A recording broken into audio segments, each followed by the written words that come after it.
Alors, Jean-Luc Rimond, journaliste à France Culture et puis écrivain présent au troisième salon du livre d'expression populaire.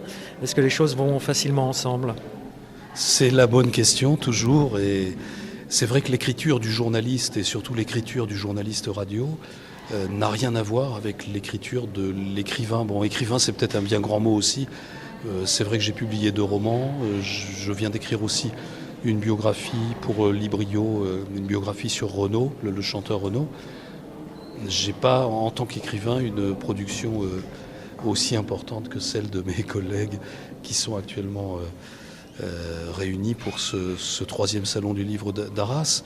Je considère que par rapport à l'écriture, je suis un peu toujours débutant. Et c'est pas de la fausse modestie, c'est vrai que je sais pas pourquoi je suis comme ça. L'écriture du journaliste me semble facile, accessible, un peu instantanée, immédiate. On n'a pas tellement de questions à se poser, il faut être efficace. Quand on fait un journal radio, par exemple, on a 12 minutes d'antenne pour faire entrer toute l'actualité de la veille et de la nuit dans ces 12 minutes. Il y a peut-être 5 ou 6 sujets importants qui vont faire le corps du journal. Et donc, il faut avoir une écriture efficace. Il ne faut pas commencer à se lancer, même sur France Culture, dans des affirmations comme l'existence est terriblement difficile. Il vaut mieux dire la vie est dure. Si vous dites la vie est dure, tout le monde comprend. Et donc, c'est bien, c'est efficace. L'écriture de l'écrivain est sans doute différente. On peut employer le mot existence et on peut prendre du temps et accepter des mots qui fassent plus de 2 syllabes dans l'écriture de l'écrivain. Donc je suis toujours un peu partagé entre les deux et j'ai peut-être trop de respect aussi pour l'écriture de l'écrivain. Et peut-être qu'on peut écrire aujourd'hui comme on parle et des gens le montrent et le démontrent de façon très efficace avec des textes très proches de l'oralité, quoi. Mais moi, comme je suis déjà assez âgé, 55 ans, c'est presque l'âge de la pré-retraite, j'ai trop de respect pour l'écriture, quoi. Je n'arrive pas à passer ce stade et pourtant faire la biographie sur Renaud, ça me réconcilie avec une écriture très moderne et très vivante, très parlée. Mais il me faut encore 1 an ou 2 ou 3, je crois, avant d'arriver à une simplicité écrite qui soit proche de la simplicité de la parole parlée. Enfin, je ne sais pas si j'ai été très clair, mais bon, j'ai le droit à une 2e question.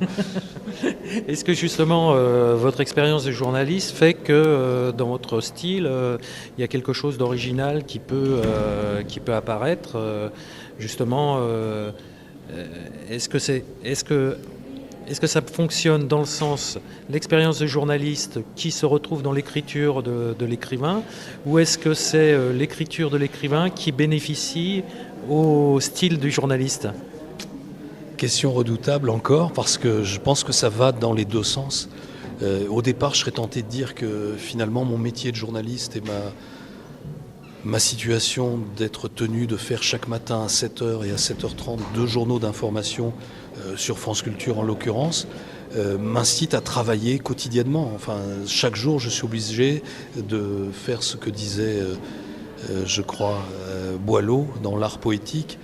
Sans cesse polisser votre ouvrage et le repolisser, et que toujours le bon sens s'accorde avec la rime, et qu'à la bien chercher, d'abord il s'évertue, et à la trouver aisément, ensuite il s'habitue. Bon, on ne fait pas des journaux en vers, mais on doit sans cesse remettre sur le métier notre ouvrage, et donc ça chaque matin, et chaque petit matin, vous savez que la conférence de rédaction a lieu à 4h, on se répartit les différents sujets d'actualité entre le journal de 7h, de 7h30, de 8h et de 9h, et puis après on travaille, on écrit, et on écrit comme je vous le disais tout à l'heure efficace, donc c'est une pratique quotidienne qui fait qu'on doit être efficace, clair, limpide, comme si on savait tout sur tout, alors que je pense qu'on sait rien sur rien, et on essaie d'expliquer aux gens, et en même temps on comprend nous-mêmes. Bon, en essayant d'expliquer à ceux qui vont nous écouter, nous-mêmes on comprend mieux ce qui se passe dans le monde et la façon dont le monde évolue. Mais est-ce que ça va m'aider dans mon travail d'écrivain?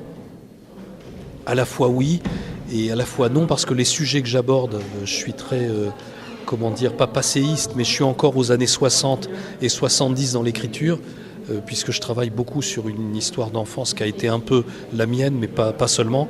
C'est bien de m'avoir retrouvé, monsieur Denis Lectet. Vous allez pouvoir dire quelques mots au micro. Un lecteur qui va s'exprimer sur un ouvrage. Venez, ça serait marrant. de dire bonjour Monsieur Denis Lectet, allez-vous bien? Un fidèle lecteur de Verlaine Avant-Centre et de rue du Pré aux Chevaux aussi. Et donc, il me pose une question terrible sur l'influence de l'écriture du journaliste sur l'écriture de l'écrivain. Et je reconnais que ça peut aider dans les deux sens, et réciproquement, comme diraient les mathématiciens. Mais est-ce qu'un lecteur, en l'occurrence M. Denis Lectet, Noyelles-Godault, instituteur de son métier, peut donner son avis sur ça? Ça peut être intéressant. Donner mon avis sur l'influence du métier d'écrivain, du métier d'homme de radio, sur le métier d'homme de lettres. L'influence, elle est peut-être dans l'oralité, dans la fluidité du discours. L'oralité, la façon de s'exprimer au micro, le souci aussi le souci pédagogique peut-être de faire passer un message, de s'exprimer le mieux possible pour mettre en valeur son idée. Ça, c'est une qualité transversale qu'on va retrouver bien entendu chez les hommes de médias, de communication, et puis qui va évidemment être d'un précieux secours pour écrire. Pour être écrivain. Chez Crimon, le style est très travaillé. La phrase a un équilibre parfait. Et c'est l'écrivain Marie Darrieussecq qui disait, à juste titre d'ailleurs, qu'un roman, on sent tout de suite à la lecture de la première page, c'est ce que font d'ailleurs les lecteurs professionnels qui travaillent pour les grandes maisons d'édition. À la première page d'un livre, on sent s'il y a une voix, si c'est porté par une voix, s'il y a une unité.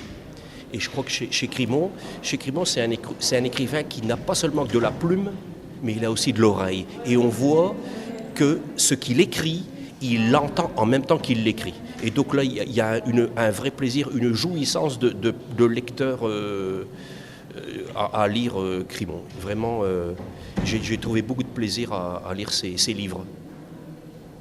Comme quoi la vie du lecteur est fondamentale parce qu'il dit mieux que l'auteur que je suis des choses que j'ai essayé de vous expliquer à l'instant. Il le dit de façon très, à la fois cadrée, mais pas sans affection ou sans amour pour l'écriture qui est mon écriture, quoi. Et c'est ce que j'aime chez ce lecteur-là en particulier, que j'ai rencontré il y a quelques années.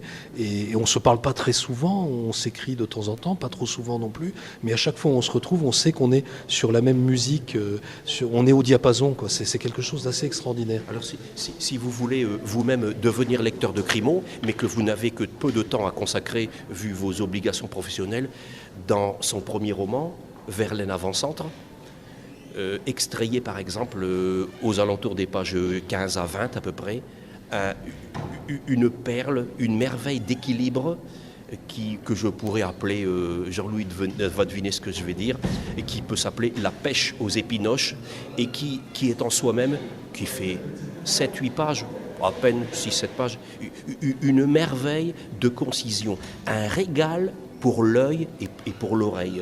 En fait, je me suis toujours promis de le faire. Je remarque, je ne lui ai jamais dit, mais je peux lui avouer que dans mon jardin, je prends La pêche aux épinoches, donc petit passage au début de Verlaine Avant-Centre, et je le déclame à haute voix. Ça m'est arrivé de le faire sur une demi-page. Je n'ai pas insisté plus loin parce que j'aurais eu peur du ridicule mon épouse, voyant mon épouse dehors, qu'est-ce que tu fais dehors, et je crois que je me promets un jour, seul comme ça, loin, peut-être même dans un cimetière, de déclamer du Crimon, parce que c'est une voix, c'est une oreille, enfin je l'ai dit tout à l'heure, mais c'est un écrivain qui sait écouter la voix. Il a une voix intérieure, il a un passé, il y a un souvenir qu'il arrive à faire passer d'une façon très agréable, mais en même temps, il y a une richesse du verbe, il y a un impact de l'adjectif, et c'est quelqu'un de très sûr. À côté de ça, Paul Lussulitzer, ce ne c'est que de la paille. Il faudra venir déclamer Crimon sur notre radio, sur Radio PFM. Ce serait intéressant. Jean-Louis Crimon, Renaud, pourquoi Renaud ? Renaud, parce que c'est une histoire d'amour, d'abord avec le père de Renaud, Olivier Séchant. Mon premier livre de lecture, et ça va faire sourire sans doute l'instituteur de Denis Lectet, mais mon premier livre de lecture vraiment à moi, le premier livre qui est entré dans ma maison où il n'y avait pas de livre, c'était une maison plutôt modeste où mon père était jardinier et ma mère ouvrière d'usine. Et les priorités, c'était plutôt celle du pain, qui était souvent rassis d'ailleurs, parce qu'on n'en achetait pas tous les jours. Et donc, il n'y avait pas de livre. Et un jour, je crois pour mes 10 ou 11 ans, ma mère m'a offert un livre. Et ce livre-là, le titre, c'est La cachette au fond des bois. Et le titre, déjà, me faisait beaucoup rêver. Le livre, je l'ai lu et relu. Et l'auteur de ce livre se prénomme Olivier. Et son nom, c'est Séchant. Olivier Séchant, le père de Renaud.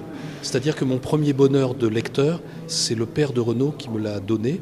Et je lui ai avoué ça seulement il y a 3 ou 4 ans. Et donc, pour rendre gloire au père, j'ai voulu faire l'hommage du fils, puisqu'aujourd'hui le fils est davantage connu que le père. Mais donc c'est un livre que je dois d'abord au père de Renaud, et il le sait, je lui ai fait transmettre le message. Et en même temps, c'est montrer comment il y a une certaine filiation dans cette famille-là, qui est une famille extraordinaire, parce qu'il faut savoir que celui qu'on pourrait appeler aujourd'hui, c'est un titre de journaliste, il vaut ce qu'il vaut, mais celui qu'on pourrait surnommer Verlaine en Verlan, ce Renaud Séchant, il a dans sa généalogie une arrière-grand-mère maternelle qui est poète dans les années où Rimbaud a 17 ou 18 ans. Et ce qu'il y a d'extraordinaire, c'est que Rimbaud, dans une lettre écrite à l'attention de Georges Isambard, son prof de lettres, Arthur Rimbaud, 17 ans et demi, cite l'arrière-grand-mère maternelle de Renaud, Louisa Siffert. Et il cite et il recopie des strophes d'une poésie écrite par cette arrière-grand-mère maternelle de Renaud, et je trouve ça fabuleux. C'est que Rimbaud, citant pour son prof de lettres cette femme qui ne saura jamais que son arrière-petit-fils a choisi la carrière de chanteur. Et chanteur aujourd'hui, c'est un poète qui peut plus se dire poète parce qu'il faut de la musique pour faire passer les mots. Et ça rejoint peut-être la musique qu'il y a dans mes livres à moi, où il n'y a pas de partition. Mais c'est vrai que j'ai une écriture sonore. Et c'est vrai que Flaubert avait son gueuloir, mais il n'y a pas de surprise de ma part de savoir que certains lecteurs, qui sont des bons lecteurs, des lecteurs qui savent lire, et pas seulement entre les lignes, mais entre les mots ou entre les lettres, ou de retrouver la musique qui accompagne les mots, ça c'est fabuleux, parce que moi j'écris parce que la musique des mots est importante aussi. Et je ne peux pas écrire en silence, et donc je parle. Mon roman, je me le parle à moi-même au fur et à mesure qu'il s'écrit, et si ça ne parle pas bien, si ça ne sonne pas bien, j'abandonne la phrase et je la reconstruis, je la déconstruis, je la refabrique autrement. Et donc l'écriture pour moi c'est déjà de la chanson, et comme dirait Verlaine, de la bonne chanson. Et donc pourquoi Renaud ? Parce que c'est pas seulement le chanteur, c'est l'homme, et c'est le fait qu'il soit fils d'Olivier Séchant, qui est celui à quoi je dois d'avoir compris que les mots, ça avait une puissance fabuleuse d'évocation, mais aussi de vie véritable.